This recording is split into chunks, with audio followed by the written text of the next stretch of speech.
우리들에게 주시는 하나님의 말씀은 사무엘상 12장 22절로 24절까지의 말씀입니다. 여호와께서는 너희를 자기 백성으로 삼으신 것을 기뻐하셨으므로 여호와께서는 그의 크신 이름을 위해서라도 자기 백성을 버리지 아니하실 것이요 나는 너희를 위하여 기도하기를 쓰이는 죄를 여호와 앞에 결단코 범하지 아니하고 선하고 의로운 길을 너희에게 가르칠 것인즉 너희는 여호와께서 너희를 위하여 행하신 그 큰 일을 생각하여 오직 그를 경외하며 너희의 마음을 다하여 진실히 섬기라. 아멘. 오늘 말씀을 의지해서 보호받는 삶이라는 제목으로 말씀드립니다. 2003년 이후로 OECD 국가 중에서 1위를 빼앗기지 않는 것이 하나 있는데 그것이 뭐냐면 자살률이에요.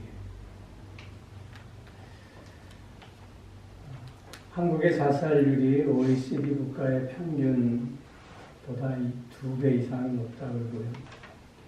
2024년도 통계를 보면 하루에 평균 39.5명이 자살을 한다고 해요. 자살을 선택하기까지의 그 이유는 너무나도 복합적이겠죠. 그러나 누군가가 나와 함께한다.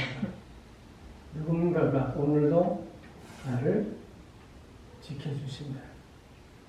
누군가가 나를 보호하고 계신다는 이런 확신을 갖게 되면 두려움이라든가 또는 불안을 극복하고 또 다른 삶을 열어가지 않을까 하는 생각을 해봅니다.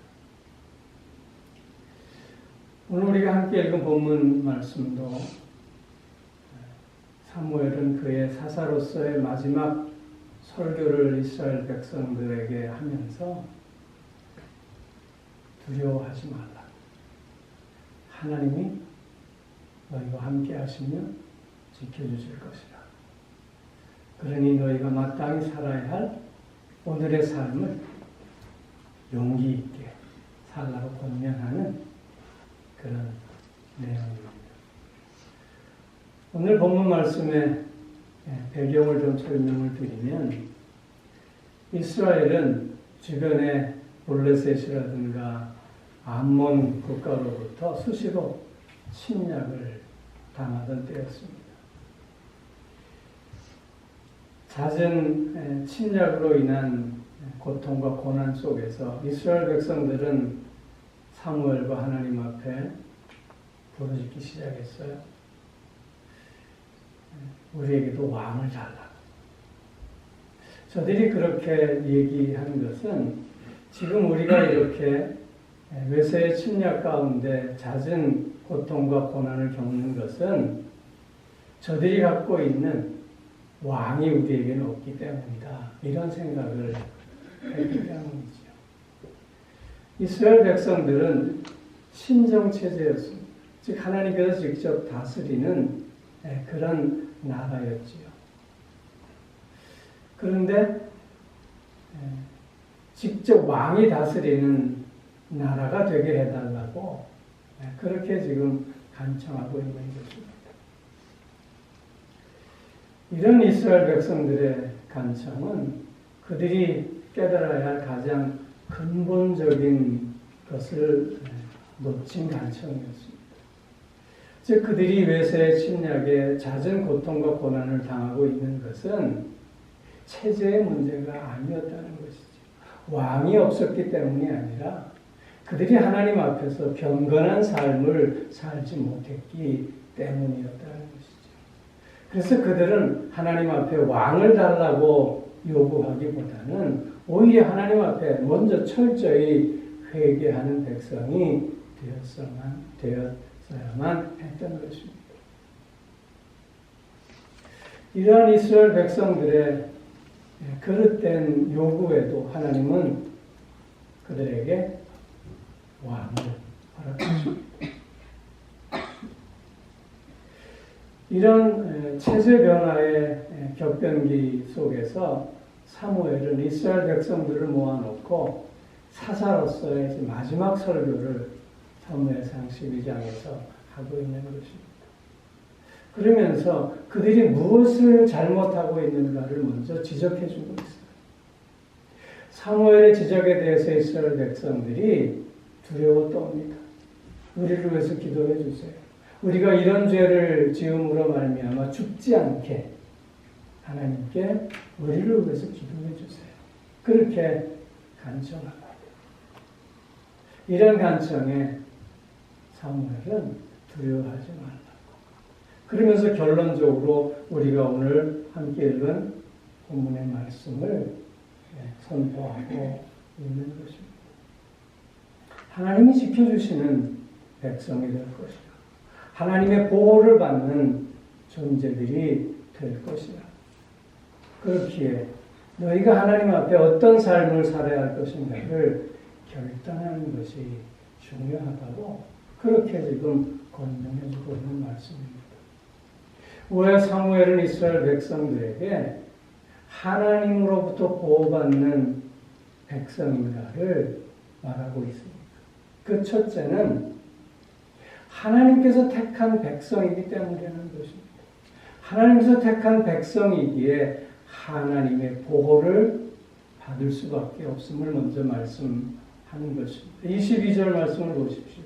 여호와께서는 너희를 자기 백성으로 삼으시는 것을 기뻐하셨습니다.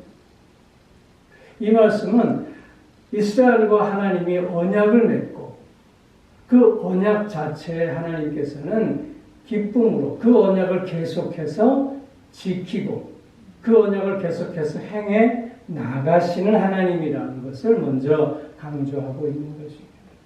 그렇게 여호와께서는 그의 크신 이름을 위해서라도 당신의 이름을 위해서라도 자기 백성을 버리지 아니하실 것이다.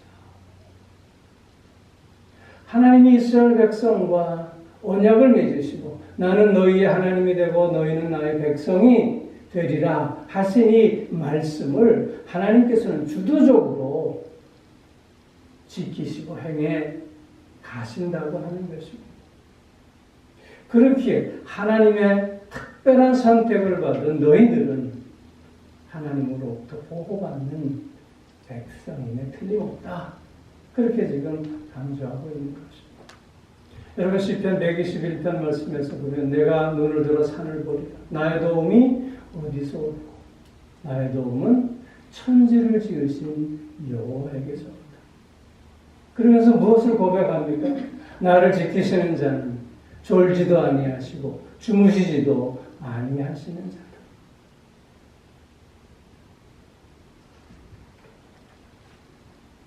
그 하나님께서 나의 출입을 지금부터 영원까지 지켜주시리라.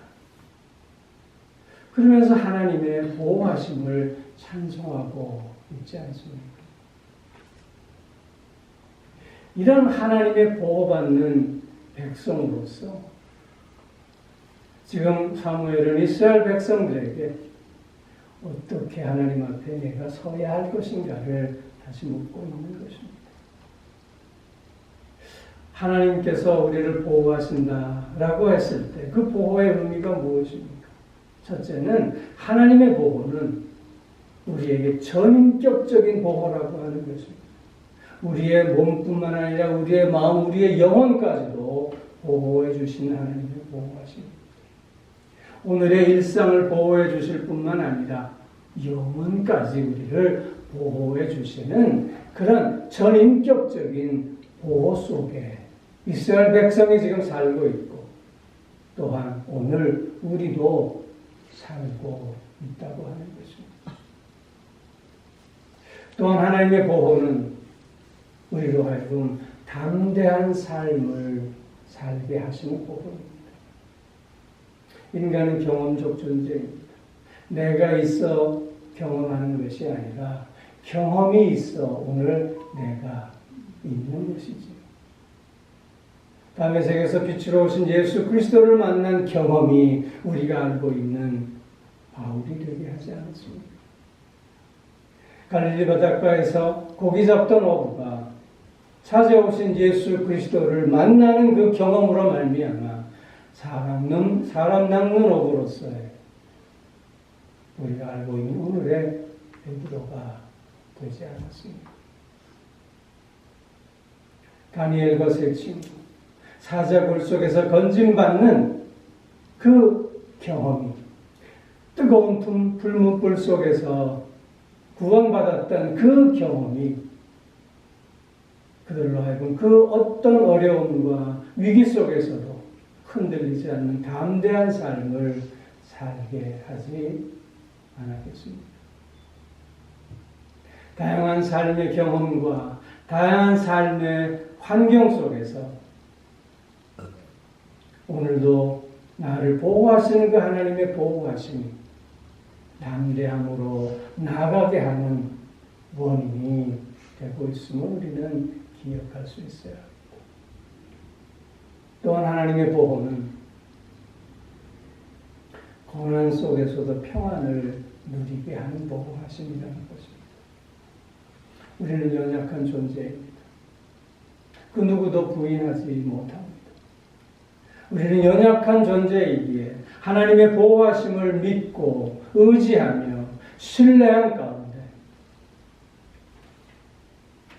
지금 힘들고 어려움 속에 있다 할지라도 하나님의 능하신 손길을 바라보며 나의 삶을 온전히 맡기고 그 가운데 평안을 누릴 수 있게 되는 것 아닙니까? 하나님의 보호 속에 있는 오늘 우리의 삶은 그래서 그 어떤 삶보다도 담대한 삶이요, 평안의 삶이요, 또한 강력한 삶임을 우리는 기억해야 할 줄로 믿습니다. 또 한 가지는 중보기도로 인해서 우리는 보호받는 삶을 살게 된다는 것입니다. 오늘 23절 상반절을 보십시오. 나는 너희를 위해 기도하기를 쉬는 죄를 여호와 앞에 결탄코 범하지 아니하고 그랬습니다. 사무엘은 이스라엘 백성들을 향한 중보기도를 결단코 쉬지 않겠다고 하나님 앞에 이렇게 단언하고 있음을 보게 됩니다. 하나님은 중보기도를 통해서 인간의 역사를 주관하시기 때문이라는 것입니다. 여러분, 소돔과 고모라를 향해서 나아가는 여호와의 사자들에게 아브라함이 어떻게 기도합니까? 저 안에 50명의 의인이 있다면 어떻게 하겠습니까? 40명이 있다면 어떻게 하겠습니까? 10명이 있다면 어떻게 하겠습니까? 이 아브라함의 중보 기도를 통해서 하나님은 인간의 역사에 개입하시는 모습을 우리는 확인하게 됩니다. 출애굽기에서 보면 광야 생활을 이끌어 나가는 동안에 이스라엘 백성들이 얼마나 하나님을 배반하고 또한 불신앙의 모습을 보이고 있습니다. 수차례 하나님은 그러한 이스라엘 백성들을 진멸하시겠다고 하면서 모세 너를 통해서 새로운 민족을 이루어가겠다고 말씀하시지 않습니까? 그때마다 모세가 어떻게 기도합니까? 그 백성들을 위해서 중보기도하지 않습니까? 하나님은 그 모세의 중보기도를 들으시고 이스라엘의 광야 생활의 그 여정에 간섭하시고 주관하시는 모습을 우리는 확인하게 되지 않습니까? 이처럼 중보기도 하나님이 우리 인간의 역사에 주관하시는 도구가 된다고 하는 것입니다. 오늘도 우리를 향한 나를 향한 중보기도가 있습니다. 첫째는 예수 그리스도의 나를 향한 기도입니다. 지금도 하나님 우편에 앉아 계셔서 나를 위해서 중보기도 하시는 주님을 우리는 마음속에 볼 수 있습니다. 뿐만 아니라 성령께서, 내 안에 계신 성령께서 탄식함으로 말미암아 나를 위해서 중보기도 하시는 모습을 또한 우리는 성경을 통해서 확인해 보지 않습니까? 이런 예수 그리스도의 중보기도, 이런 성령의 탄식 가운데 드리는 중보기도가 나의 삶을 보호하고 나의 삶을 친히 주장하신다고 하는 것입니다. 또 다른 중보기도가 있습니다. 주변에 나를 사랑하는 사람들의 중보기도입니다. 남을 위해서 중보기도 한다는 것은 우리 그리스도인들에게는 사랑과 관심의 표현입니다. 나를 사랑합니다. 나를 귀히 여겨주고 그를 위해서 중보기도 하는 그 중보기도가 오늘의 나의 삶을 더 복되게 하고 하나님의 보호하심과 하나님의 인도하심 속에 있게 한다고 하는 사실입니다. 그렇기에 나를 위해서 중보기도 해주는 내 주변에 사랑하는 이들을 우리는 소중히 여길 수 있어요. 그 무엇보다도 귀한 존재임을 고백하며 그들을 위해서 감사의 마음을 표할 수 있어야 하는 것입니다. 나를 향한 중보기도가 없었다. 나를 향한 주변에 많은 사람들의 중보기도가 없었다면 오늘의 나의 나대는 결코 불가능했음을 우리는 깨닫고 기억하며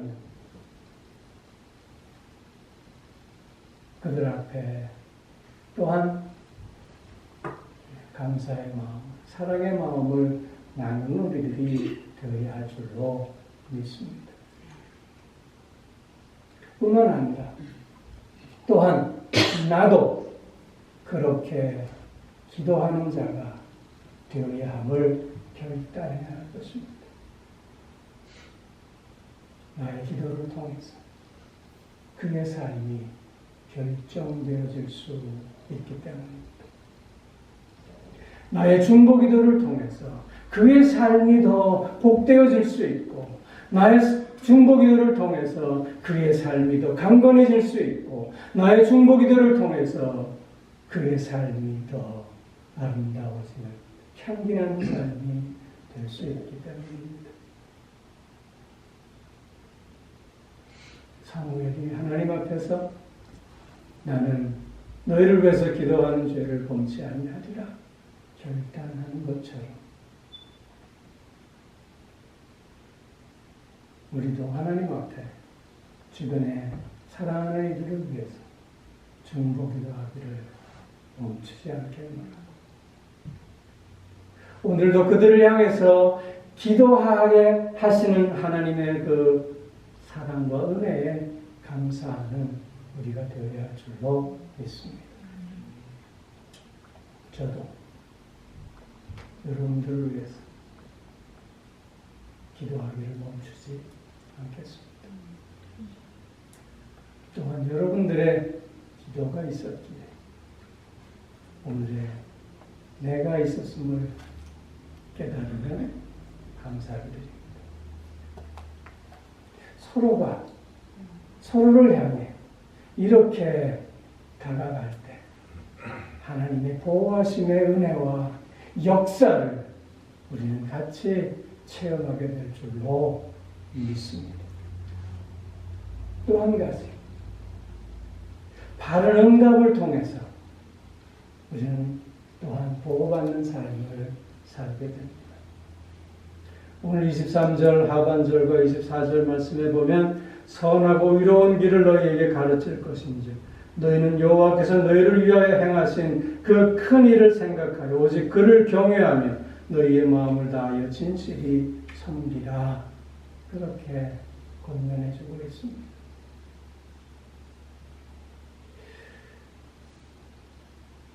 하나님께서 나에게 베풀어 주신 그 사랑과 은혜를 기억하면서 그 사랑을 사랑되게 하는 삶, 그 은혜를 은혜되게 하는 삶이 오늘 나에게 더 큰 용기를 주는 삶이 될 수 있음을 말씀하고 있는 것입니다. 부모님의 말씀을 잘 순종할 때 우리는 더 부모님 앞에서 떳떳하고 자신 있고 힘 있는 삶을 살아가게 되는 것 아닙니까? 하나님의 은혜 앞에서 하나님의 사랑 안에서 마음을 다해서 하나님을 경외하고 하나님을 섬기는 삶을 살아갈 때 우리의 삶엔 더 큰 자신감이, 더 큰 힘과 능력이 함께하는 것 아니겠습니까? 이런 우리의 바른 응답이 또한 우리를 도우받는 삶으로 오늘도 계속해서 나아갈 수 있게 한다는 것입니다. 응답에는 열매가 있습니다. 바른 응답에는 하나님께서 주시는 아름다운 열매들이 있습니다. 그 첫 번째가 악하고 거짓된 길을 가지 않게 한다는 것입니다. 하나님 앞에 바른 응답으로 나아갈 때 그 삶 속에서는 늘 진리의 길로, 선한 길로, 또한 복된 길로 갈 수밖에 없고 그 삶 속에는 그래서 매일매일 하나님께서 주시는 기쁨과 만족이 넘칠 수밖에 없다는 것이죠. 여러분, 하나님은 우리를 오늘도 기뻐하십니다. 그렇게 오늘의 삶은 기쁨의 삶이 되어야 합니다. 우리의 욕심을 조금 내려놓음으로, 우리의 이기심을 조금 내려놓음으로,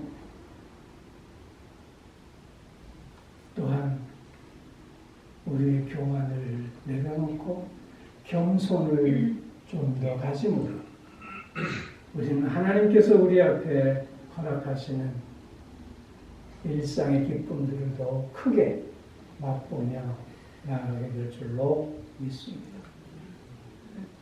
하나님의 말씀 앞에서 하나님의 은혜와 그 사랑 앞에서 바르게 응답하는 삶을 살게 될 때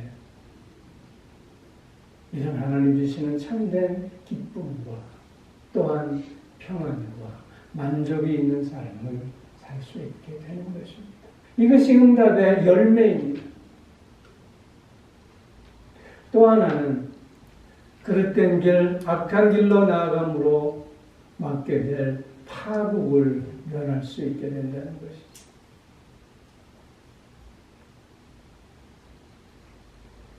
많은 사람들이 안 되는 줄 알면서 왜 그랬을까 그렇습니다.